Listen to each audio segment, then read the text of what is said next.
আজকে জুলাইয়ের 1 বছর বর্ষপূর্তি আজকের এই গণমিছিলে আমরা উপস্থিত হয়েছি। আমরা আজকের এই গণমিছিল থেকে বলতে চাই, সর্বপ্রথম যে দাবি সেটি হচ্ছে জুলাই একদিনে অনুষ্ঠিত হয়নি। এই জুলাই অল্প কিছু মানুষের বিনিময়ে হয়নি, হাজার হাজার ছাত্র জনতা এবং সাধারণ মানুষ এই জুলাই অংশগ্রহণ করেছে।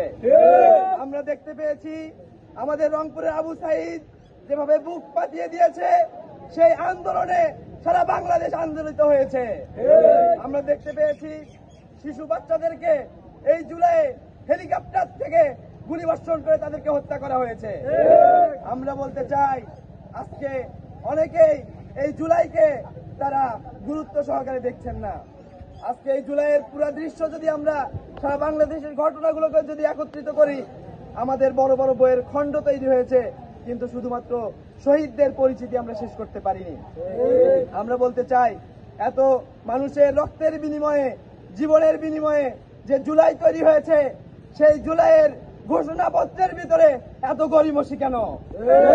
এখানে আজকে অনেক কাটছাট করা হয়েছে, সকলের অংশগ্রহণ এখানে নিশ্চিত করা হয়নি। আমরা শুরুতে আহ্বান জানাতে চাই, আজকে যে সরকার রয়েছে এই গভর্নমেন্টকে আমরা জানাতে চাই, এই জুলাইয়ের যে প্রোক্লেমেশন, যে সনদ, এটাকে সঠিকভাবে আবারও পুনর্বিবেচনা করে এটাকে আবারও সঠিকভাবে আমাদের সামনে পেশ করতে হবে। সংগ্রামী উপস্থিতি, আমরা জানি বিগত 17 বছর আওয়ামী ফ্যাসিস্ট হাসিনা তার রেজিম এই দেশের মানুষকে সর্ব অবস্থায় সে জুলুম এবং নির্যাতন করে এসেছে।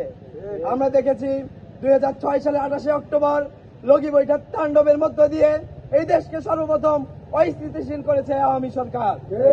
আমরা দেখেছি 2009 সালে বিডিআর হত্যাকাণ্ড করার মধ্য দিয়ে এদেশের যে আইন শৃঙ্খলা, দেশপ্রেমিক সেনাবাহিনীকে তারা হত্যা করেছে। এবারে একের পর এক আমরা দেখেছি 5ই মে শাপলা চত্বরে তৌহিদি জনতা ইসলামিক দেশে তাদের ইসলামী মূল্যবোধের ভিত্তিতে কিছু দাবি পেশ করেছিল। আমরা সেদিন দেখেছি কি পৈশাচিক একটি অবস্থা, কি পৈশাচিক দৃশ্য। সেদিন মানুষগুলোকে রাতের অন্ধকারে হত্যা করে তাদের লাশগুলোকে বুলডোজার দিয়ে গুম করা হয়েছে।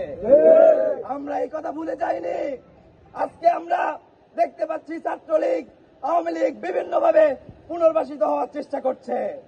আমরা দায়িত্বহীন কণ্ঠে বলে দিতে চাই, ছাত্র সমাজ রক্ত দিয়ে এই দেশকে নতুন করে স্বাধীন করেছে। অতএব কোন দলের মধ্য দিয়ে, কোন রেজিমের মধ্য দিয়ে যদি এই আওয়ামী ফ্যাসিস্টকে আবার পুনঃপ্রতিষ্ঠিত করার চেষ্টা করা হয়, ইসলামী ছাত্র শিবির সারা বাংলার জনগণকে নিয়ে আবারও রুখে দাঁড়াবে।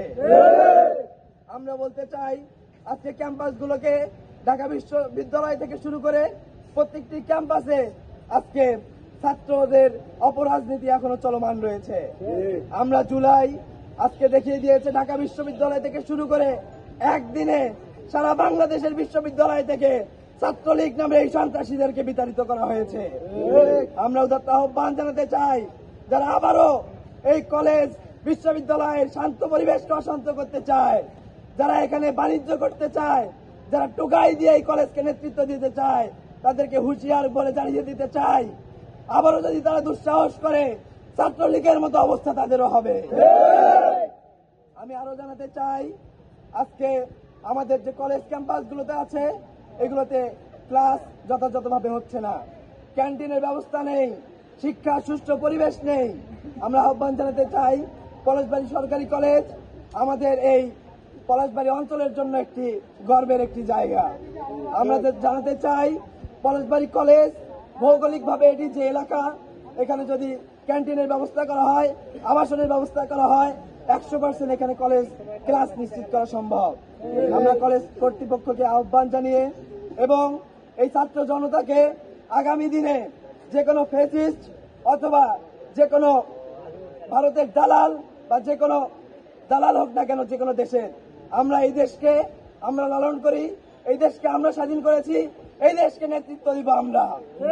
এই দেশে কোনো ভারত বলেন, আমেরিকা বলেন, লন্ডন বলেন, কোন দেশের দাদাগিরি আমরা মেনে নেব না। ছাত্র সমাজকে আগামী দিনেও এই সাহসী ভূমিকা পালন করার আহ্বান জানিয়ে আমার কথা এখানে শেষ করছি। আসসালামু আলাইকুম ওয়া রাহমাতুল্লাহ।